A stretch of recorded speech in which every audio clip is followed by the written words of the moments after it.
JKB back with another episode. Today I'm reviewing Halo Wars 2 on the show. Thank you so much to Microsoft for sending over the Ultimate Crazy Edition on my Xbox One. Let's get into the single player campaign. RTS games have been dormant. They've been sitting around since, StarCraft 2.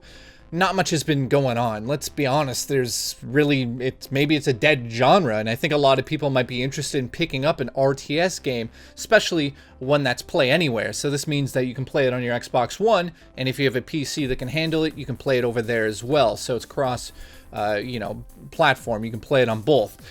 Now, that's something that Microsoft is always talking about, play anywhere, and I gotta give them props for that. If you buy it on your Xbox One, boom, go to your PC, you can play it on there. Now, obviously, RTS games are designed mostly for PC.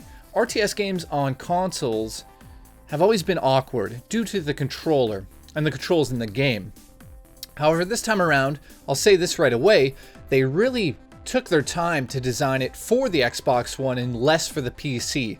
I played it on both, so I got to see the interface, and it's pretty much the same. So it's a little bit more push to console, which is a little awkward at times, thinking this should be a massive PC game, which it might be. This is the first Halo game that's ever released on PC and on the console at the exact same time. So for the people out there that are going in on, like, yes, they finally got this PC version of a Halo game, I'm into it. I love the story. I love everything about this. I love the first game. They might be like, well, the UI is a little weird on PC, but I'm not going to talk about the UI here and there. It really doesn't affect the gameplay, and the gameplay is really why you're going to be buying this game. An RTS game, obviously, is about real-time strategy. This is all about asset management. When do you build a troop? When do you send a troop into battle? How many do you send at a time? Do you get a whole slew of warthogs to go and attack this base? Do you take this base down? That's the questions you're going to be asked constantly when you play an RTS game. So the people that don't know what RTS is, because there's people out there that you don't control, per se, the action of the game. You control the strategy of how your team will handle a situation. So it's a lot like rock, paper, and scissors. You've got your troops, your vehicles, and your airborne vehicles.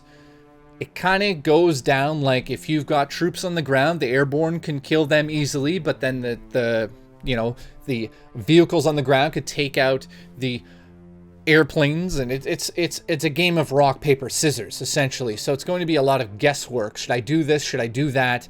The maps, they look pretty good. I'll talk about the single player campaign here. This is all going to be told in cutscenes, and I gotta say this, the beginning cutscene of Halo Wars 2 should be the same people that make the cutscenes for Halo, the main series, because these cutscenes are fucking amazing. Very good job. They look spectacular. The writing is okay, but the villain in this game, right off the bat, he's nuts. You're like, whoa, okay, I get it. We're in some deep shit. We're going to handle this situation in single player. We're going to do it.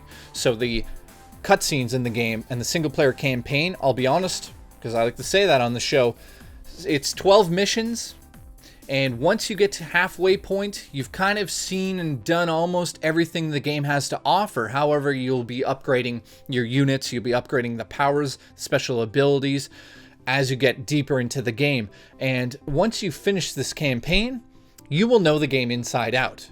And I gotta be honest, it's not spectacular. I wasn't blown away by the single player campaign. This is not an RTS that's going to do anything that reinvented the whole genre. It's not going to blow your mind.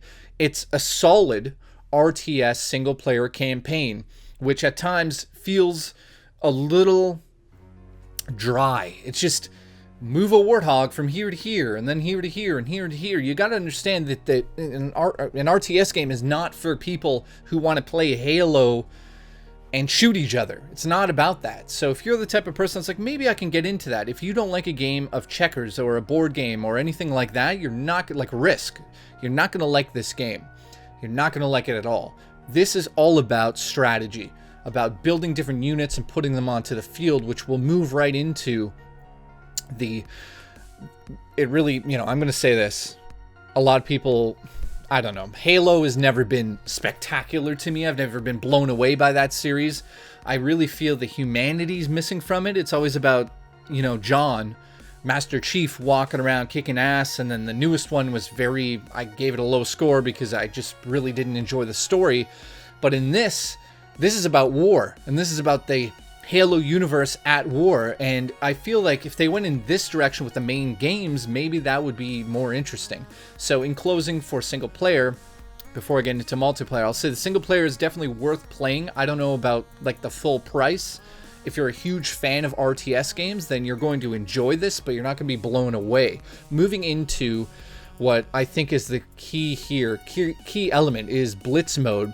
Now, of course, there's multiplayer in this, like 3 versus 3 and all sorts of mayhem happening on maps that you can customize. So if you were hoping for all of that stuff, it's definitely here. It wasn't lagging. I attempted all of the online modes. They all worked really well.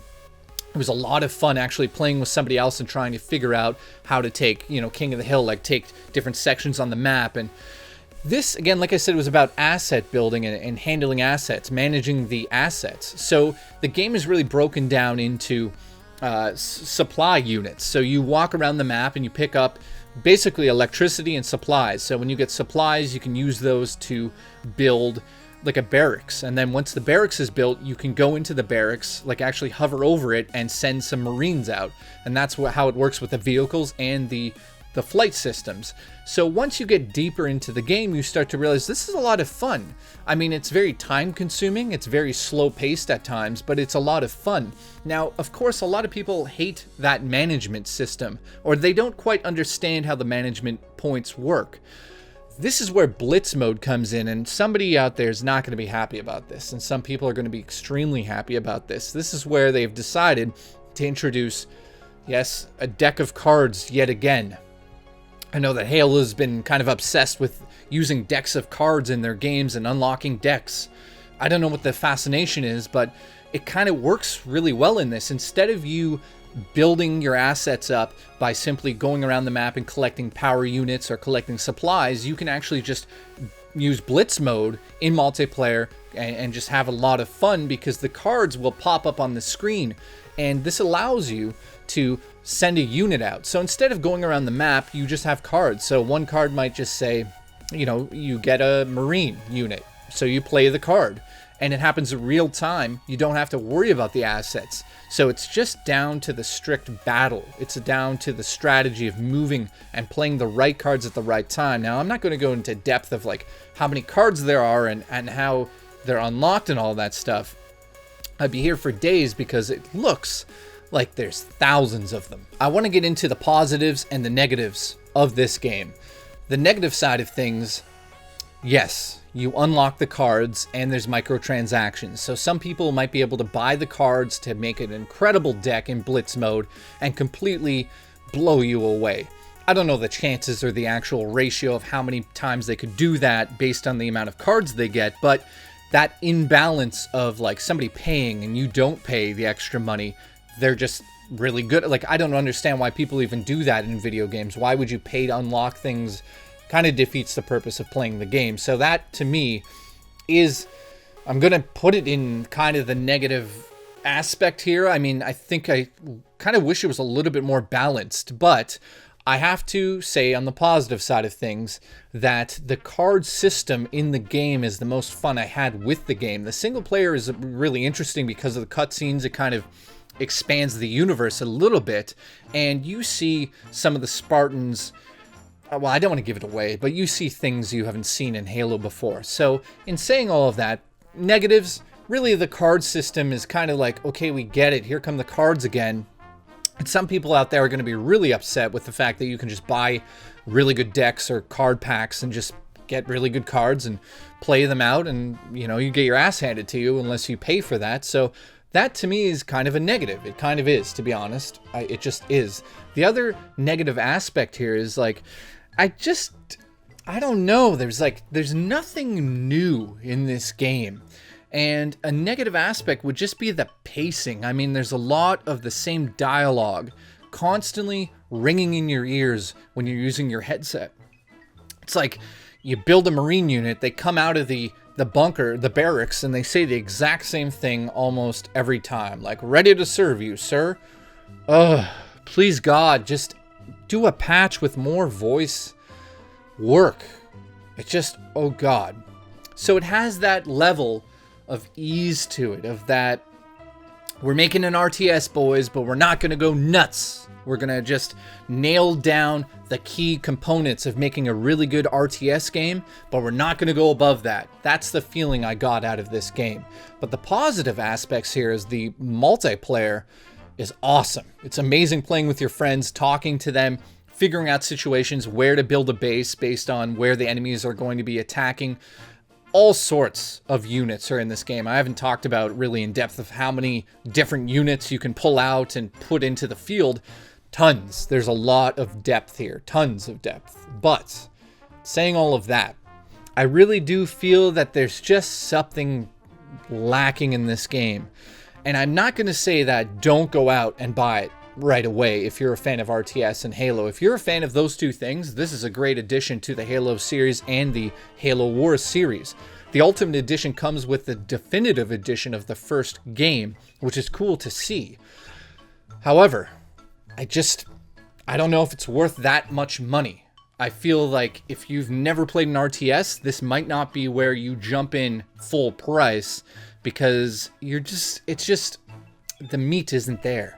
So I'm going to give it a 7 out of 10. I think that the artwork in the game does look really good. It's really cool zooming into the enemies and watching them attack you, and then seeing the classic, the Halo animations of like, Spartans jumping onto a ghost and taking the guy out and then taking the ghost over. You can do those things in this game. So 7 out of 10. Thank you so much for watching. Thank you to Microsoft once again. I'm going to be coming back very soon on the show with a bunch of videos, so many reviews. So I just wanted to say at the end here that it does mean a lot that you watch this show, and I really do appreciate the people that share the videos, because YouTube is a shit show right now. My videos don't and haven't been going into sub boxes forever. So it would mean a lot to me if you guys could basically share it on social media, or find people that are interested in this game and share the review. It really would help my channel out. And I think at this point it needs to grow just a little bit to sustain itself. So thank you so much for watching, and I'll see you in the next review.